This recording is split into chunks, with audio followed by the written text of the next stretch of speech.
சங்கீதங்களின் புஸ்தகம் 111 அதிகாரத்திலே 4ஆம் வசனத்தை நாம் வாசிக்கலாம். அவர் தம்முடைய அதிசயமான செய்கைகளை நினைவு கூறும்படி செய்தார். கர்த்தர் இரக்கமும் மன உருக்கமும் உள்ளவர். தேவனாகிய கர்த்தர் மாத்திரமே இரக்கமும் மன உருக்கமும் ஆனவர். இன்றைக்கு அநேக மனிதர்களை நாம் பார்க்கிறோம். நம்முடைய தேசங்களிலே, நம்முடைய உலக நாடுகளிலே நாம் பார்க்கிறோம். இரக்கமற்ற காரியங்களை செய்கிற மனிதர்கள் உண்டு. கடந்த நாட்களிலே கூட நான் ஊடகங்களிலே பார்த்தேன். ஒரு கணவரே தன் மனைவி கழுத்தை நெரித்து கொன்று போட்டார். பிள்ளைகளை தகப்பன் தாய் கொன்று போடுகிற காரியங்களை பார்க்க முடிகிறது. தேசத்தை நாம் பார்க்கும் பொழுது இரக்கமற்ற காரியங்கள் இன்றைக்கு தேசத்திலே நடந்து கொண்டிருக்கிறது. நன்றி இல்லாத ஒரு மனிதர்களாய், பயம் இல்லாத ஒரு மனிதர்களாய், இரக்கம் இல்லாத ஒரு மனிதர்களாய் இன்றைக்கு நாம் பார்க்கிறோம். மனிதர்கள் இன்றைக்கு மிருகங்களாய் மாறிக்கொண்டிருக்கிறதை நாம் பார்க்க முடிகிறது. வேதத்தில் சொல்லப்படுகிறது, கடைசி நாட்களிலே அன்பு தனிந்து போகும் என்று. இன்றைக்கு நாம் பார்க்கிறோம், கடைசி நாட்களிலே நாம் வாழ்ந்து கொண்டிருக்கிறோம். இன்றைக்கு மனிதர்கள் மத்தியிலே அன்பு தனிந்து போய் கொண்டிருக்கிறது. அன்பு இல்லாத ஒரு சூழ்நிலையிலே இன்றைக்கு மனிதர்கள் வாழ்ந்து கொண்டிருக்கிறார்கள். எந்த இடத்திலும் அன்பு இல்லாத ஒரு சூழ்நிலைகள், தனக்காக, தன்னுடைய காரியங்களுக்காக, தன்னுடைய சுய இச்சைகளுக்காக, தன்னுடைய தேவைகளுக்காக இன்றைக்கு மனிதர்கள் தன்னிச்சையாக பல காரியங்களை செய்து கொண்டிருக்கிறார்கள். இதன் மத்தியிலே வேதம் சொல்லுகிறது, நம் கர்த்தர் இரக்கமுள்ளவர், மன உருக்கமுள்ள தேவன். அவர் ஒருவர் தான் இரக்கமுள்ள தேவன். அவர் ஒருவர் தான் மன உருக்கமுள்ள தேவன். தம்மை தேடி வருகிற ஜனங்களை அவர் இரக்கமுள்ளவராய் அரவணைக்கிறார். தம்மை தேடி வருகிற ஜனங்களை அவர் மன உருக்கமுள்ளவராய் அரவணைக்கிறார்.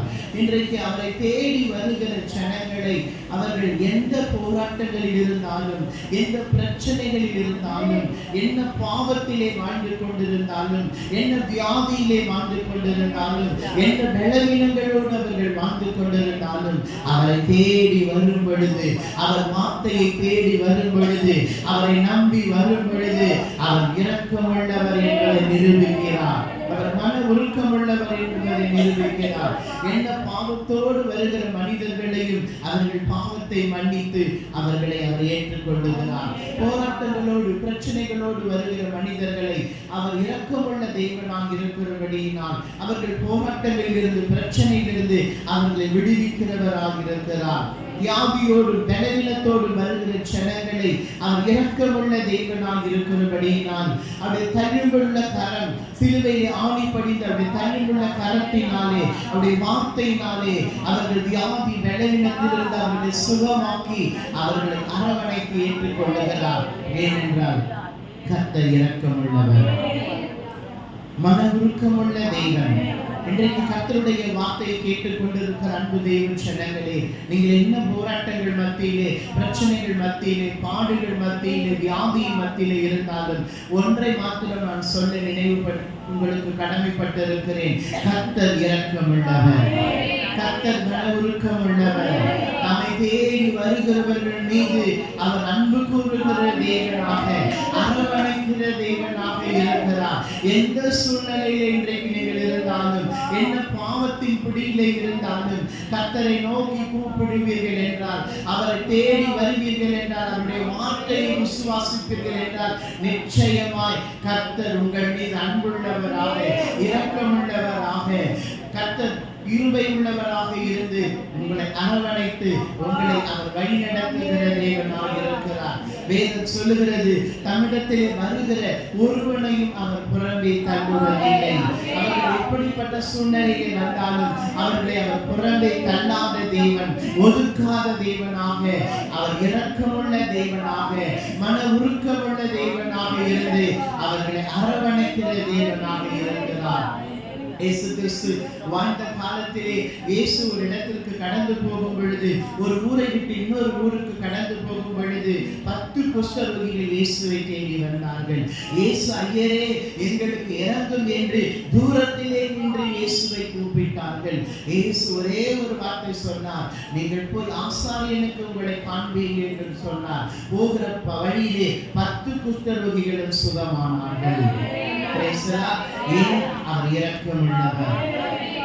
தம்மை தேடி வருகிற ஜனங்களுக்கு அவர் இரக்கமுள்ளவர் என்கிறபடியினாலே, அவர் இரக்கத்தினாலே அவர்களுக்கு சுகம் கொடுத்தார். 10 குஷ்டரோகிகளை இயேசு சுகமாக்கினார். குஷ்டரோகிகளை யாரும் கிட்டே சேர்க்க முடியாது, குஷ்டரோகிகளை யாரும் தொட முடியாது, குஷ்டரோகிகளை எல்லாரும் ஒதுக்கி வைப்பார்கள். அவர்களிடத்தில் யாரும் அன்பு காட்டி அவர்களுக்கு இரக்கம் காட்டி அவர்களுக்கு உதவி செய்ய மாட்டார்கள்.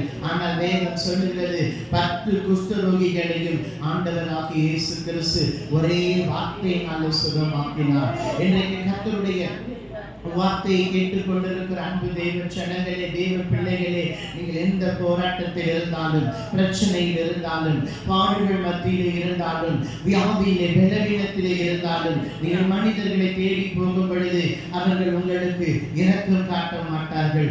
மனிதர்களை தேடி போகும் பொழுது அவர்கள் உங்களை அரவணைக்க மாட்டார்கள்.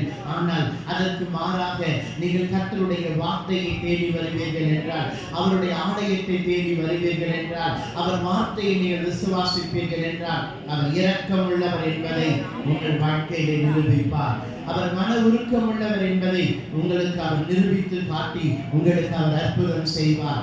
ஏனென்றால் அவர் இரக்கமுள்ள தேவன், அவர் மன உருக்கமுள்ள தேவன், அவர் இறங்குகிற தேவன், அவர் உங்களுக்கு அற்புதம் செய்கிற தேவனாக இருக்கிறார். ஏனென்றால் சங்கீதங்களின் புத்தகம் 111 அதிகாரம் 4ஆம் வசனத்தில் சொல்லப்படுகிறது, அவர் இரக்கமும் மன உருக்கமும் உள்ளவர். இன்றைக்கும் அவர் அப்படியே இருக்கிறார். இயேசு கிறிஸ்து இன்றைக்கும் இரக்கமுள்ளவராக இருக்கிறார், மன உருக்கமுள்ள தெய்வனாக இருக்கிறார். காலங்கள் மாறுகிறது, நேரங்கள் மாறுகிறது, சூழ்நிலைகள் மாறுகிறது, இயற்கைகள் மாறுகிறது, மனிதர்கள் மாறுகிறார்கள். வேதம் சொல்லுகிறது, கர்த்தர் மாறாதவராக இருக்கிறார். வேதம் சொல்லுகிறது, நேற்றும் இன்றும் என்றும் அவர் மாறாதவராக இருக்கிறார். அவர் இரக்கத்தில் ஐஸ்வர்யம் உள்ள தேவன், அவர் மன உருக்கமுள்ள தேவனாக இருக்கிறார். தன்னை தேடி வருகிறவர்களுக்கெல்லாம் அவர் இறங்குகிற தேவனாக இருக்கிறார், அற்புதம் செய்கிற தேவனாக இருக்கிறார். இன்றைக்கு கர்த்தருடைய வார்த்தை கேட்டுக்கொண்டிருக்கிற அன்பு தேவ ஜனங்களே, நீங்கள் எந்த பாவத்தின் பிடியிலே இருந்தாலும், இந்த பாவத்திலிருந்து வெளியே வர முடியாத சூழ்நிலையிலே இருந்தாலும், கர்த்தரை நோக்கி கூப்பிடுவீர்கள் என்றால் அவர் உங்கள் பாவங்களை மன்னிப்பார்.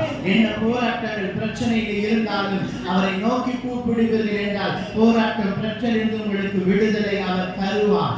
என்ன வியாதி பலவீனத்திலே நீங்கள் இருந்தாலும் அவரை நோக்கி கூப்பிடுவீர்கள் என்றால் நிச்சயம் உங்களுக்கு அற்புதம் செய்வார். ஏனென்றால் அவர் இரக்கமுள்ள தேவன், ஏனென்றால் அவர் மன உருக்கமுள்ள தேவன், அவர் இரக்கத்தில் ஐஸ்வர்யம் உள்ள தேவன், தம்மை தேடி வருகிற ஜனங்களுக்கு அற்புதம் செய்கிறவர், தம்மை தேடி வருகிற ஜனங்களை புறம்பே தள்ளாத தேவன், அவர் இன்றைக்கும் ஜீவனுள்ளவராக இருக்கிறார். கர்த்தர் உங்களை ஆசீர்வதிப்பாராக, கர்த்தர் உங்களை வழிநடத்துவாராக, உங்களுக்கு இறங்குவாராக, உங்களுக்கு நன்மை செய்வாராக. நாம் கண்களை மூடி ஜெபிக்கலாம். பரலோக பிதாவே, உம்மை துதிக்கிறோம், உம்மை ஸ்தோத்திரிக்கிறோம். அப்பா, கர்த்தர் இரக்கம் உள்ளவரும் மன உருக்கமுள்ள தெய்வனாக இருக்கிறீரே. இன்றைக்கு உம்மை நோக்கி கூப்பிடுகிற ஜனங்கள் அவர்கள் என்ன போராட்டங்களில் இருந்தாலும், பிரச்சனையில் இருந்தாலும், என்ன பாடுகள் மத்தியிலே இருந்தாலும், வியாதி பலவீனத்திலே நெருக்கத்திலே இருந்தாலும், நீ மன உருக்கமுள்ள தேவன், நீ இரக்கமுள்ள தேவன் என்பதை அவர்களுக்கு நீ காண்பியும். அப்பா, அற்புதம் செய்வீராக, அதிசயம் செய்வீராக, விடுதலை ஆக்குவீராக, நன்மை செய்வீராக. ஆசீர்வதிக்கிறோம் இயேசு கிறிஸ்துவின் நாமத்தில் பிதாவே, ஆமென்.